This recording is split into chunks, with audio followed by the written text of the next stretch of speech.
6,743 जातियों में बांट करके टुकड़े टुकड़े करके इन्हें कमजोर किया गया और हजारों साल तक इन लोगों ने इसी मंशा के तहत भारत में हम पे हुकूमत की है। और इस बहुजन समाज के लोगों को नार की जिंदगी जीने के लिए मजबूर किया गया।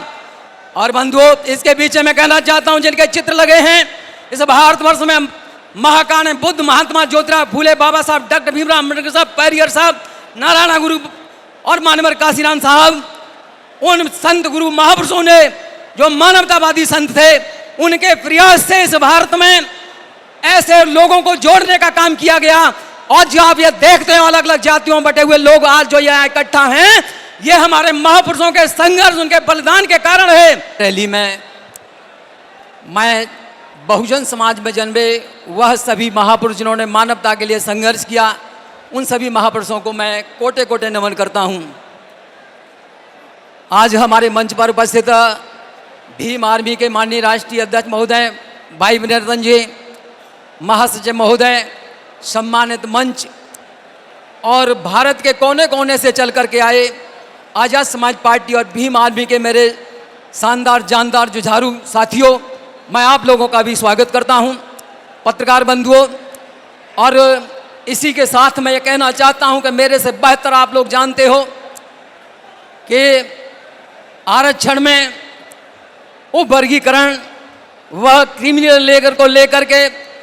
सुप्रीम कोर्ट के 7 जजों की बेंच का जो फैसला आया है, उस फैसले ने साबित कर दिया है कि ये फैसला जिन लोगों के लिए आज तक भारतीय संविधान में आरक्षण का लाभ नहीं मिला है, यह उनके हित का फैसला नहीं है, बल्कि ये फैसला को गहराई से अध्ययन करने से यह पता चल जाता है इस फैसले के पीछे नीयत है कि जो बहुजन समाज के लोग जो इकट्ठा हो रहे थे, वह उनको बांटने की एक साजिश है। बंधुओं, मैं अपने माननीय राष्ट्रीय अध्यक्ष जी के विषय में यह कहना चाहता हूं कि माननीय राष्ट्रीय अध्यक्ष जी बड़े चिंतित हैं,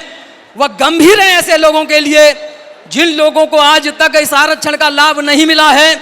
और वह भारत के कोने कोने में जाकर के उनके हित में आवाज उठाने का काम कर रहे हैं। बंधुओं, इससे घबराए हुए लोगों का यह फैसला है, उनकी नीयत बड़ा स्पष्ट है, वह इस समाज को कुछ देना नहीं चाहते हैं, बल्कि इस समाज को बांटने की नीयत से यह फैसला किया गया है। बंधुओं, मैं कहना चाहता हूं, इस भारतवर्ष में हजारों साल पहले भी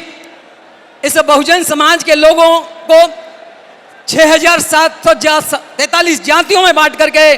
टुकड़े टुकड़े करके इन्हें कमजोर किया गया और हजारों साल तक इन लोगों ने इसी मंशा के तहत भारत में हम पे हुकूमत की है। और इस बहुजन समाज के लोगों को नार की जिंदगी जीने के लिए मजबूर किया गया। और बंधुओं, इसके पीछे मैं कहना चाहता हूं, जिनके चित्र लगे हैं इस भारतवर्ष में, महाकान बुद्ध, महात्मा ज्योतिराव फूले, बाबा साहब डॉक्टर भीमराव अम्बेडकर साहब, पेरियर साहब, नारायण गुरु और मानवर काशीराम साहब, उन संत गुरु महापुरुषों ने जो मानवतावादी संत थे, उनके प्रयास से इस भारत में ऐसे लोगों को जोड़ने का काम किया गया। और जो आप ये देखते हैं अलग अलग जातियों में बटे हुए लोग आज जो यहाँ इकट्ठा हैं, ये हमारे महापुरुषों के संघर्ष, उनके बलिदान के कारण है। और आज फिर ये साजिश हो चली है। और मैं कहना चाहता हूं कि हमारे माननीय राष्ट्रीय अध्यक्ष का चिंतित होना, क्योंकि वह बहुजन आंदोलन की अगुवाई कर रहे हैं, वह इस बहुजन आंदोलन की अगुवाई कर रहे हैं, इसलिए उनका चिंतित होना कि यह हमारे समाज को तोड़ने की साजिश है। इसलिए बंधुओं, मैं कहना चाहता हूं, मैं इस मंच से हमारे सम्मानित जो लीडर बैठे हैं, माननीय राष्ट्रीय अध्यक्ष भीम आर्मी और हमारे राष्ट्रीय अध्यक्ष जी पहुंचने वाले हैं, मैं विश्वास के साथ कह सकता हूं, इन जनसैलाब को देखते हुए मैं कह सकता हूं कि जिन लोगों ने इस भारत में हमें तोड़ने के लिए ये प्रयास किए हैं, वह इस काम में सफल नहीं हो पाएंगे। आजाद समाज पार्टी के लोग, भीम आर्मी के लोग, ये जो सिपाही हैं, यह माननीय राष्ट्रीय अध्यक्ष जी की अगुवाई में बहुजन आंदोलन को खड़ा करेंगे और बहुजन आंदोलन खड़ा करते हुए आजाद समाज पार्टी की सरकार बना करके देश में बहुजन समाज को हुक्मरान बना करके भारत की प्रधानमंत्री कुर्सी पर माननीय राष्ट्रीय अध्यक्ष जी को बैठा करके यह इस सपने को साकार करने का काम करेंगे, यह पूरा भरोसा है।